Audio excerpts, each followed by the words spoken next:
नमस्कार, मी डॉक्टर क्षमा कुलकर्णी आहे. आज मी तुमच्याशी लहान मुलांमधील एक समस्या म्हणजेच अनडिसेंडेड टेस्टिस जी खूप कॉमन प्रॉब्लेम आहे या संदर्भात पालकांशी बोलू इच्छिते. तर अनडिसेंडेड टेस्टिस म्हणजे नेमकं काय?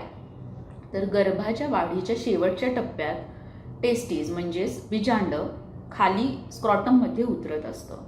जर ह्या प्रक्रियेत काही अडथळा निर्माण झाला तर हे बीजांड खाली स्क्रॉटममध्ये येत नाही आणि अशा केसेसना अनडिसेंडेड टेस्टिस असे म्हणतात. तर अनडिसेंडेड टेस्टिस हा प्रॉब्लेम नेमका का होतो? तर बीजांड नॉर्मली बीजांड जे असतं, टेस्टिस जे असतं ते किडनीच्या इथे डेव्हलप होतं आणि गर्भाच्या शेवटच्या टप्प्यामध्ये ते पुरुषाच्या गर्भाच्या शेवटच्या टप्प्यामध्ये ते खाली उतरलं जातं. म्हणजे डिलिव्हरीच्या आधी, बर्थच्या आधी अराउंड 36 वीक्समध्ये हे बीजांड खाली स्क्रॉटममध्ये उतरतं. जर ह्यामध्ये हार्मोनल इन्फ्लुएन्स कमी पडला तर अनडिसेंडेड टेस्टिस होऊ शकते. तर अनडिसेंडेड टेस्टिसचे नेमके सिम्पटम्स काय? सिम्पटम्स म्हणजे एकतर आपल्याला स्क्रॉटम म्हणजेच अंडकोश एम्प्टी लागू शकतो. अंडकोश एम्प्टी लागला म्हणजे त्यामध्ये बीजांड नाही आहे, एकतर तो एम्प्टी दिसेल किंवा हाताला बीजांड टेस्टिस लागणार नाही. नॉर्मली प्रसूती दरम्यान जेव्हा निओनेटोलॉजिस्ट किंवा पिडियाट्रिशियन जन्म झालेल्या अर्भकाला चेक करतात तेव्हा ते टेस्टिस आहे की नाही बाळाची हे चेक करतात आणि पालकांना सांगतात. अशा वेळी जर टेस्टिस डेव्हलप नसेल तर नंतर ते पिडियाट्रिक सर्जनकडे रेफर करतात.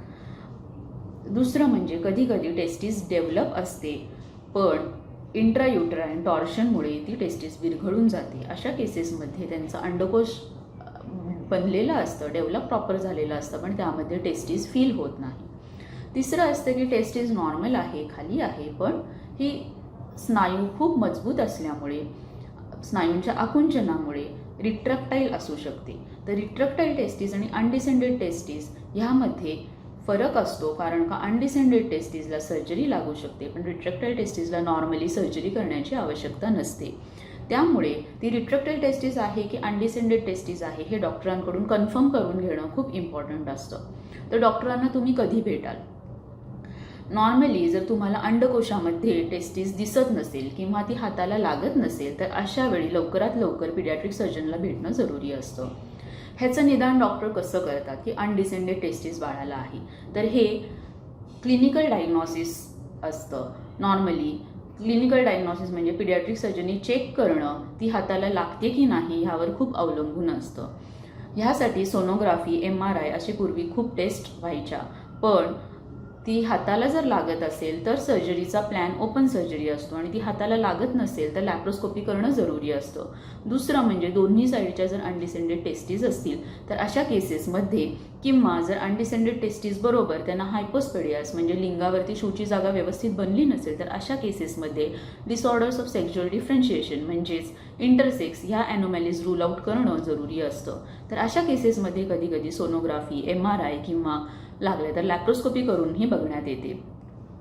दुसरं म्हणजे आता अनडिसेंडेड टेस्टिस जर बाळाची डायग्नोज झाली तर त्यानंतर त्याच्यासाठी उपचार कोणते अवेलेबल आहेत? तर उपचार पद्धती जर अनडिसेंडेड टेस्टिस डायग्नोज झाली तर अशा केसेसमध्ये नॉर्मली जर आम्ही 1 महिन्याला बाळाला बघितलं असेल अनडिसेंडेड टेस्टिसच्या तर ते वृषण पहिल्या 3 महिन्यात खाली यायचे चान्सेस असतात. अगदी प्रीटर्म बेबी असेल, प्रीमॅच्युअर बेबी असेल तर अशा केसेसमध्ये आम्ही अजून थोडा वेळ बाळाला देतो.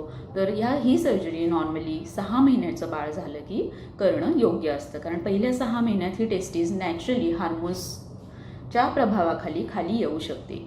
ज्या केसेसमध्ये टेस्टिस खाली येत नाही अशा केसेसना आम्ही 6व्या महिन्यात ते मॅक्झिमम 9 महिने ते 1 वर्षाच्या सर्जरी करून घेणं हा योग्य असतं. तर उपचार पद्धती कोणती? अशा केसेसमध्ये ज्यांचं वृषण खाली उतरलेलं नाही आहे अशा केसेसमध्ये 2 प्रकारच्या सर्जरीज असतात. जर ते वृषण आम्हाला जांघेमध्ये लागत असेल तर ओपन सर्जरी केली जाते आणि जर ते जांघेमध्ये लागत नसेल तर ती ॲबडॉमिनल टेस्टिस आहे की नाही किंवा दुसरा काही प्रॉब्लेम असेल तर तशा केसेसमध्ये आम्हाला लॅप्रोस्कोपी करावी लागते. तर सर्जरीची योग्य वेळ कोणती? तर जे मी असं आत्ता सांगितलं तसं नॅचरल डिसेंट फर्स्ट 6 मंथ्समध्ये होऊ शकतो. त्यामुळे जर नॅचरली टेस्टिस डिसेंट झाली नसेल तर 6व्या महिन्याला ते मॅक्झिमम 9 महिने ते 1 वर्षाच्या आत ही सर्जरी करणं जरुरी असतं. कारण त्यानंतर जर तुम्ही डिले केला तर टेस्टीजमध्ये मायक्रोस्कोपिक चेंजेस, अगदी स्टडीजमध्ये असं दाखवलं आहे की टेस्टीजमध्ये मायक्रोस्कोपिक चेंजेस हे 9 महिने ते 1 वर्षालाही यायला चालू होतात. त्यामुळे 6वा महिना ते 9व्या महिन्यात केलेल्या टेस्टीज व्यवस्थित डेव्हलप होऊ शकतात. त्याचं स्पर्म प्रोडक्शन फंक्शन चांगलं राहू शकतं आणि रिप्रोडक्टिव्ह फंक्शनवरती फार परिणाम होत नाही. तेच जर तुम्ही सर्जरी डिले केली तर हे प्रॉब्लेम्स येऊ शकतात. तर ऑपरेशनमध्ये नक्की काय आम्ही करतो? जर ती ओपन सर्जरी असेल, म्हणजे जर जांघेमध्ये टेस्टीज लागत असेल, तर जशी हार्नियाची सर्जरी असते तसा जांघेमध्ये आम्ही चिरा देतो, ती टेस्टीज तिथे लोकेट करतो. त्याच्याबरोबर जर हार्निया सॅक असेल तर त्याची हार्निओटॉमी सर्जरी करतो आणि नंतर त्या वृषणाला म्हणजे टेस्टीजला स्क्रॉटममध्ये एक पाऊच बनवून तिथे फिक्स केलं जातं, जेणेकरून ती टेस्टीज त्या जागी अंडकोशामध्ये राहील. दुसरं असतं की ज्यांची टेस्टीज फील होत नाही आहे, अशा केसेसमध्ये आपण लॅप्रोस्कोपिक सर्जरी करतो. तर लॅप्रोस्कोपिकमध्ये आपण नॉर्मली लॅप्रोस्कोप घातल्यानंतर म्हणजे दुर्बीणद्वारे सर्जरी करताना ती टेस्टीज बनली आहे की नाही, ती उदरपोटात टेस्टीज आहे की नाही हे चेक करतो. जर ती बनली असेल आणि चांगली असेल, चांगली साईजनी असेल आणि दुसरं म्हणजे त्याचा जर ब्लड सप्लाय व्यवस्थित असेल, length of the blood vessels, तर अशा केसेसमध्ये आपण सिंगल स्टेजमध्ये ती टेस्टीज खाली आणू शकतो. जर ते टेस्टीज चांगली आहे पण ब्लड सप्लाय शॉर्ट आहे, तिला खाली आणता येत नाही आहे, तर अशा केसेसमध्ये 2 स्टेज सर्जरी केली जाते, ज्यामध्ये सेकंड स्टेज सर्जरी ही 6 मंथ्स नंतर केली जाते. आता काही केसेसमध्ये वृषण डेव्हलपच झालेलं नसतं किंवा इंट्रायुटराईन टॉर्शनमुळे ते विरघळून जातं किंवा ब्लाइंड एंडिंग वास असतो. म्हणजे अशा केसेसमध्ये बाळाला एकच टेस्टीज असते, तर मग ती टेस्टीज व्यवस्थित ठेवणं जरुरी असतं. त्याच्यामध्ये पीळ पडू नये यासाठी आम्ही अपोजिट साईडची जी नॉर्मल डेव्हलप टेस्टीज आहे तिला फिक्स करतो, त्याची ऑर्किओपेक्सी करतो.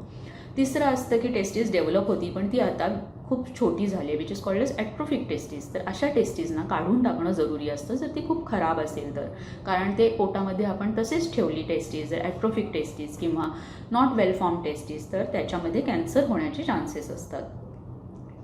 तिसरं म्हणजे जर टेस्टीज बरोबर बऱ्याच वेळा हार्निया असतो आणि मग त्या हार्नियाचीही सर्जरी आपण त्यावेळी करून घेतो.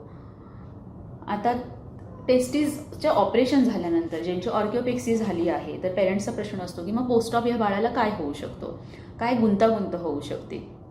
तर जर टेस्टीजचा रक्त पुरवठा, ही सर्जरी ही एक तर निष्णांत सर्जन जे स्पेशालिस्ट असतात, जे नॉर्मली रेग्युलरली ह्या केसेस करत असतात, अशांकडूनच करून घ्यावी. कारण ह्या बाळांचा वास, टेस्टिक्युलर वेसल सगळं अगदी नाजूक आणि बारीक असतं.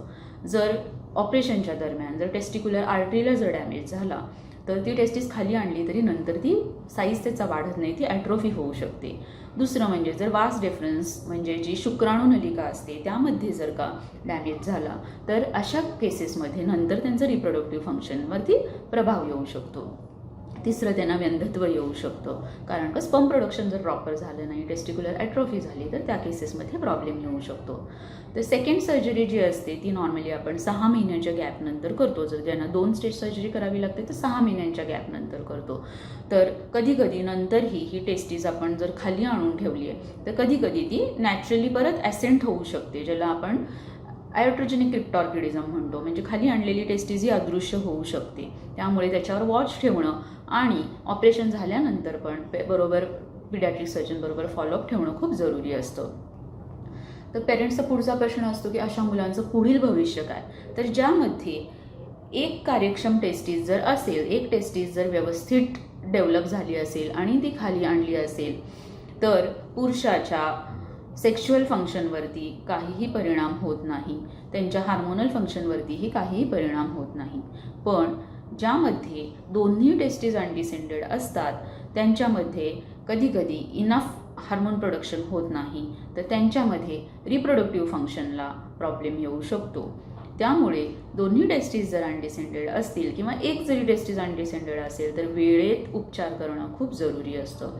दुसरं म्हणजे जर टेस्टीज वरच्या जांघेमध्ये जर अडकली असेल तर त्यामध्ये टॉर्शन म्हणजे पीळ पडण्याचे चान्सेस असतात, त्यामुळे ही सर्जरी वेळेत करणं जरुरी असतं. तिसरं, जर ती टेस्टीज उदरपोटात राहिली असेल आणि आपण बघितलीच नाही किंवा सर्जरी खूप डिले केलीच नाही तर अशा केसेसमध्ये त्या टेस्टीजमध्ये कॅन्सर होऊ शकतो. त्यामुळे मी पेरेंट्सना सांगू इच्छिते की वेळीच अनडिसेंडेड टेस्टीज तुम्ही स्वतः लक्ष देऊन चेक करत राहा बाळाचे स्क्रॉटम. आणि जर तुम्हाला वाटलं त्याची टेस्टीज फील होत नाही आहे स्क्रॉटममध्ये किंवा स्क्रॉटम डेव्हलप आहे पण टेस्टिस दिसत नाही आहे, तर अशा वेळी पिडियाट्रिक सर्जन किंवा पिडियाट्रिक युरोलॉजिस्टना भेटून डॉक्टर जसे म्हणतील तसा उपचार करणं खूप जरुरी आहे.